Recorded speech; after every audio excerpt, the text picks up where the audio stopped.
SF को संबोधित करते हुए कुछ बोला है, वो सुनिए। 2014 में केंद्र में प्रधानमंत्री जी के नेतृत्व में सरकार बनने के बाद हमारी रक्षा नीति और सीमाओं की सुरक्षा के बारे में हमारे नजरिए में हमने आमूल चूर परिवर्तन किया है। पाकिस्तान के द्वारा किए गए तीनों हमले हमने इसका जवाब दिया है, चाहे उरी हो, पुलवामा हो या पहलगाम हो। एक स्ट्राइक कर एक बार एयर स्ट्राइक कर और एक बार ऑपरेशन सिंधु माध्यम से पाकिस्तान के अंदर इनके मर्म स्थान पर प्रहार कर हमने उनको मुंह तोड़ जवाब दिया है। वो जमाना चला गया जब आतंकी हमलों के बाद वार्ताएं हुआ करती थी, नक्सलवादी बेखौफ होकर नरसंहार करते थे और सरकारें वार्ता करती।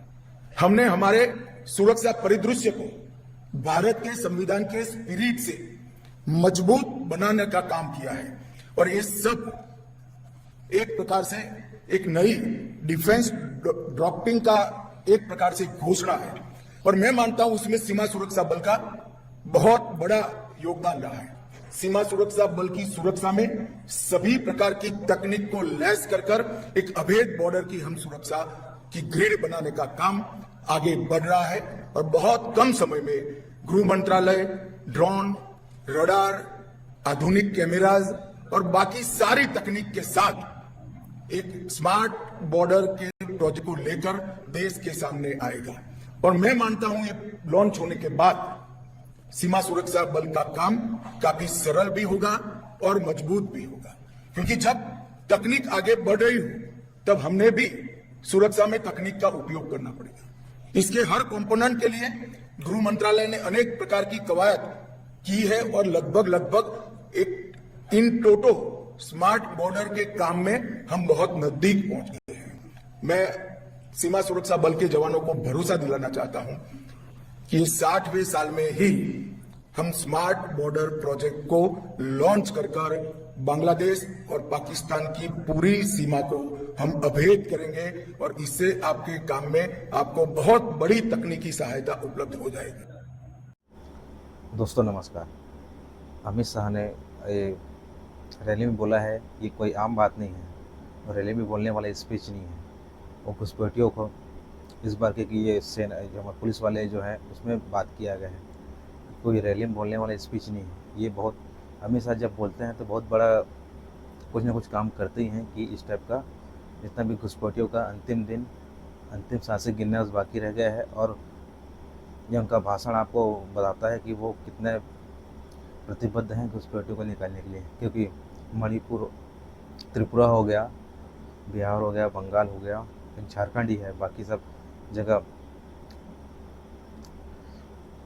भारत भाजपा का ही शासन है। अब उसको निकालना ही पड़ेगा, क्योंकि जैसे नक्सल को भारत से नक्सल मुक्त किया है, वैसे ही अमित शाह का ये घुसपैठियों को बाहर निकालने का इलीगल जो बांग्लादेशी यहाँ है उसको बाहर निकालने का बहुत ही बड़ा डेडलाइन दिया जा रहा है। साथ ही जो नक्सली को बाहर निकाला गया है उसमें ड्रोन, इंटेलिजेंस और सैटेलाइट इमेज से उन्होंने जितना प्रभाव से और गति से उनमें काम किया है वैसा ही, और लोकल इनपुट और पुलिस सबसे काम किया वैसा ही ये घुसपैठियों को निकाल कर बाहर करना चाहिए, क्योंकि नक्सलियों के मूवमेंट करके भारत को बहुत ही शांति और वामपंथियों का जो नक्सलियों को बढ़ावा देते हैं उन सबको समाप्त कर नक्सल मुक्त भारत में करने में बहुत बड़ा योगदान दिया है।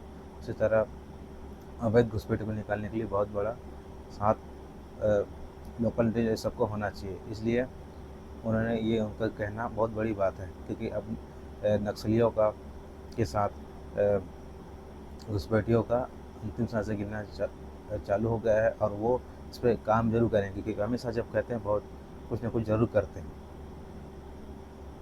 भारत सरकार ने एक तय किया है कि हम न केवल घुसपैठ को रोकेंगे, एक एक घुसपैठिए को चुन कर देश के बाहर निकालेंगे और हमारी जनसांख्यिकी में कृत्रिम बदलाव नहीं होने देंगे। ये जो जनसांख्यिकी का बदलाव करने का षड्यंत्र है, इसको सीमा सुरक्षा बल बड़ी निश्चित मन से आपको कह रहा हूं कि अब त्रिपुरा, आसाम और पश्चिम बंगाल जो जगह ऐसी सरकारें हैं जो नीतिगत रूप से मानती है कि घुसपैठ नहीं होनी चाहिए। अब जिम्मेदारी है कि हम न केवल सीमाओं की सुरक्षा करें,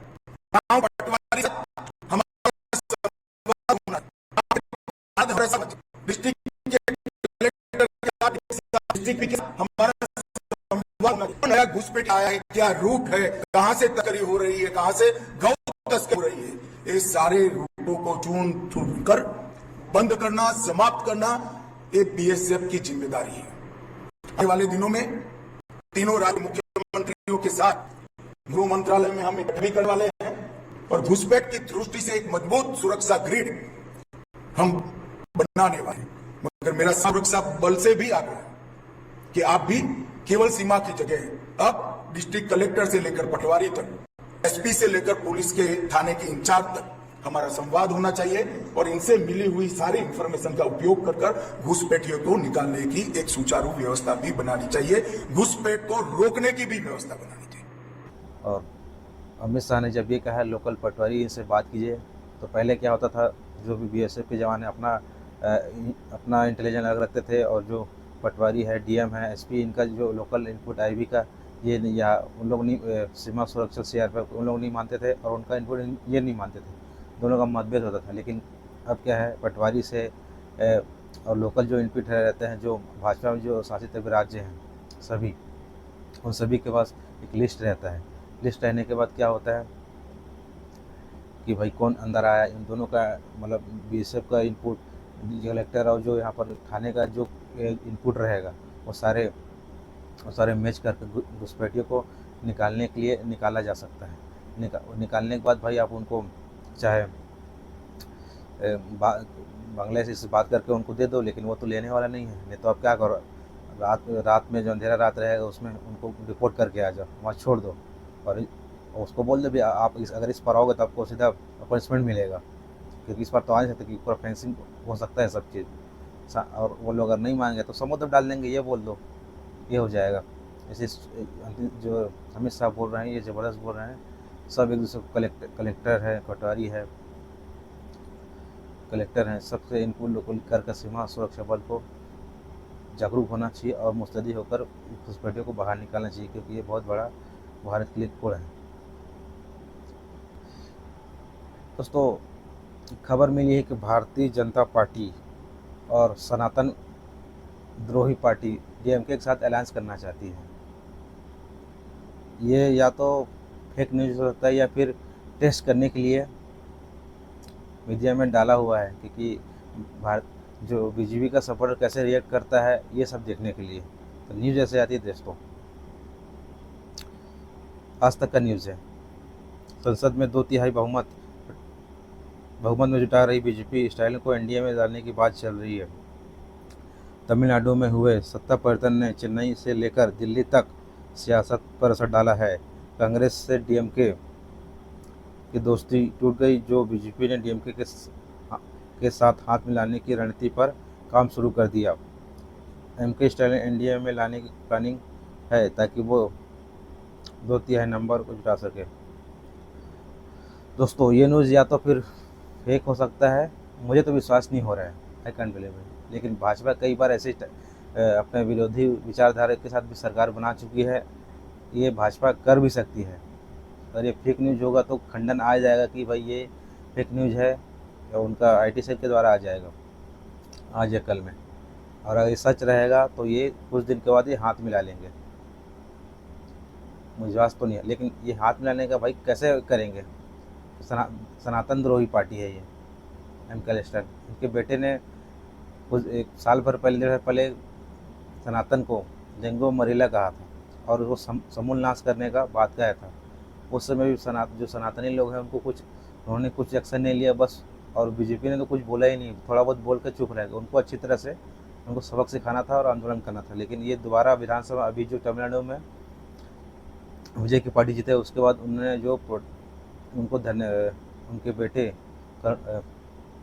उदयनिधि स्टालिन ने वहाँ के सीएम विजय को धन्यवाद देते हुए एक बार और डबल अपना जहरीला आग उगला और सनातन के विरुद्ध बात कही कि भाई सनातन बांटने वाला है, उनका नाश जरूरी है।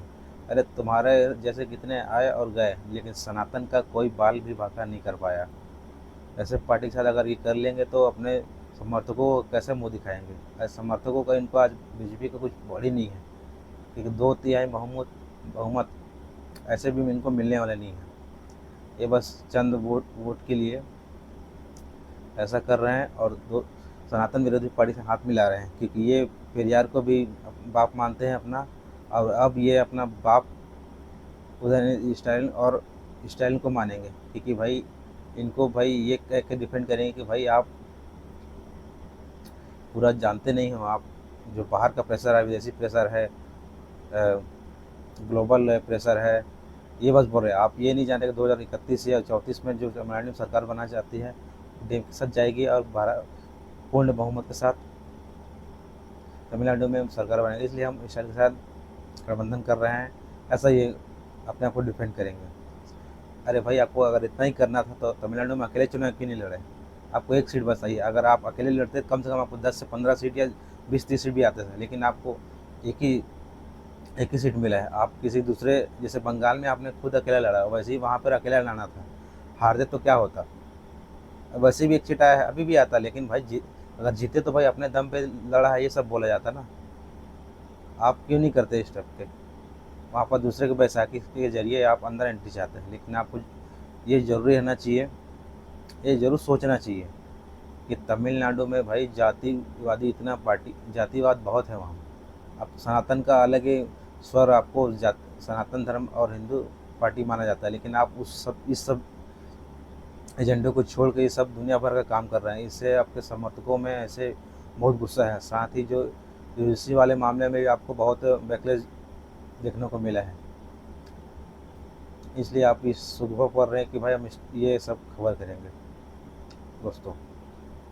और दोस्तों, एक साथ ही एक और हुआ है, अजय राय का कुछ दिन पहले उनका तबीयत खराब हुआ था, तो मोदी जी ने ट्वीट किया था कि भाई 1 मई 2026 को अजय राय का तबीयत खराब हुआ था। मोदी जी ने ट्वीट किया, उत्तर प्रदेश कांग्रेस अध्यक्ष अजय राय जी के अस्वस्थ होने का समाचार प्राप्त हुआ। मैं उनको जल्द से जल्द स्वस्थ होने की कामना करता हूँ। ये ज़्यादा पुराना नहीं है और 1 मई 2026 का बात है। और अजय राय जी ने बहुत बड़ा और बहुत, अब उसको गंदा तो नहीं बोल सकते, क्योंकि कांग्रेस है और इनसे बस उनके जैसे आदमी से क्या एक्सपेक्ट कर सकते हैं, वो ऐसे ही बोलेंगे। देखते हैं क्या बोलें। जा रहा है मोदी की दूसरे गांठ फाड़ दी राजना को, राजना जिसने गांठ फाड़ दी मोदी की। राजना जा रहा है मोदी की दूसरे गांठ फाड़ दी राजना को, राजना जिसने गांठ फाड़ दी मोदी की।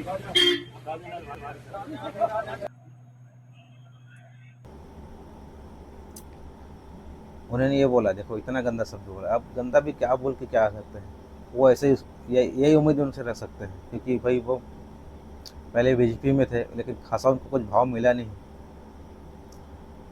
तो क्या करें, कांग्रेस में गए। अब कांग्रेस में भाई 2 बार तो मोदी ने तुमको हरा दिया और तुम उसको बोल दिया हम वो ये फाड़ दिया वो फाड़ दिया, कर उससे कुछ होला नहीं, बस तुमका ही हुआ है। भले अंतर कम हुआ था जीत का, लेकिन जीत तो भाई मोदी जी का ही हुआ है ना। इसलिए अजय राय, तुमको यही पक्ष, भाजपा में कुछ भाव मिला नहीं, इसे कांग्रेस में चले गए।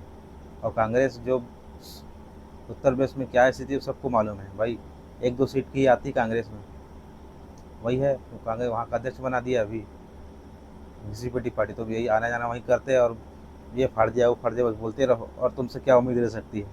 तुम भजन तो गाओगे नहीं अपने मुँह से, इसलिए है, और तुम्हारा कुछ नहीं है भाई। तुम ये सब ये फाड़ दिया वो फाड़ दिया, वही। अब ये अगर डिफेंड भी करेगा अपने आप को कि मैंने गलती से बोल दिया, ऐसा नहीं, ये तो जानबूझ के बोल रहा है। 2 बार 3 बार जाते जाते बोल रहा है कि मैंने ये फाड़ दिया वो फाड़ दिया करके। ये इनसे उम्मीद ही कुछ नहीं हो सकता। इससे इनको तमीज़ सीखना चाहिए, क्या बोलना है ऐसे करके भाई। वो तो भाई आपका तो वो कर रहे हैं कि भाई स्वस्थ हो जाए कामना, लेकिन मोदी जी भी तो है, सबको उंगली करते रहते हैं भाई कि आप ये करो से आप स्वस्थ हो जाओ, वो हो जाओ, ऐसे करें। लेकिन सामने वाला आपके लिए क्या कर रहा है? जहर ही उगल रहा है। आपने शबाना आजमी के लिए भी बोला था, इनके लिए भी बोला, लेकिन भाई शबाना आजमी ने आपके लिए क्या बोला और ये आपके लिए क्या बोले, वही एक ही बात हो रहा है। इसलिए आपको देख के करना चाहिए मोदी। देखिए दोस्तों, धन्यवाद।